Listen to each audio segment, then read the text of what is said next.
Je m'appelle Samuel Durand et ça fait 4-5 ans que j'explore les transformations du travail.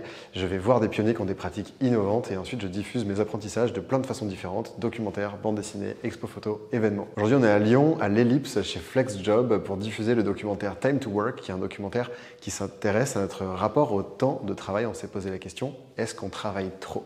On a mis 1 an pour y répondre et c'est un documentaire qui est diffusé majoritairement auprès d'entreprises, auprès d'écoles, pour faire réfléchir, pour faire réagir, pour se poser la question de notre propre rapport au temps de travail en regardant comment d'autres personnes le mettent en place.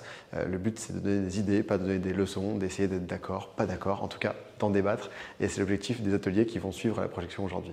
J'ai commencé à m'intéresser aux transformations du travail en 2019 en réalisant une Learning Expedition. Je suis parti pendant 6 mois à la rencontre de pionniers qui avaient des pratiques innovantes en matière de management, d'organisation, de façon même d'envisager le travail, d'outils.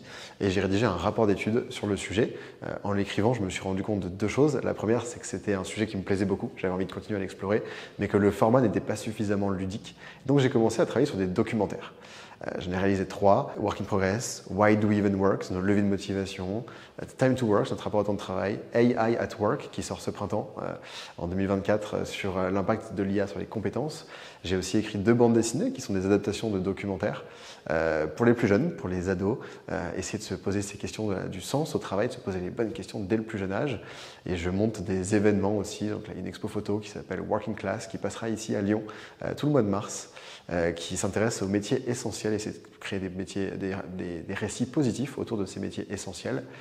Et puis, je crée des événements aussi sur le travail et notamment la WIP Expedition Night qui revient pour la 2e édition cette année le 5 mars à Paris pour 600 personnes, majoritairement des RH. Le travail, j'aime bien le décrire comme une activité comme une autre, pas comme un fardeau en fait, comme une dépense d'énergie dans un but précis. Ça, c'est une définition qui est empruntée à James Sussman, anthropologue.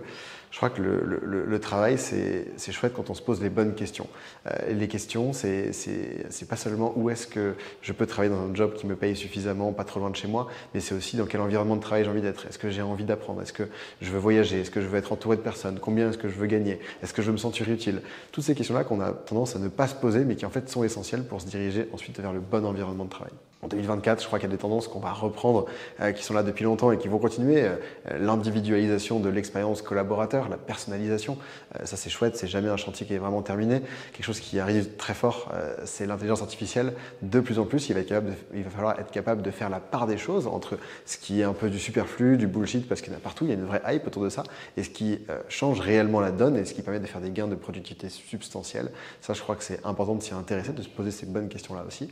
On va poursuivre certainement les réflexions qu'on peut avoir sur le rapport au temps de travail, sur les nouvelles organisations, peut-être sur la semaine de 4 jours, mais peut-être même plus généralement sur la fin du présentéisme. En tout cas, c'est ce que je nous souhaite. Et bien, écoutez, je vous souhaite de vous éclater dans votre travail et d'être heureux du lundi au vendredi et pas seulement le week-end.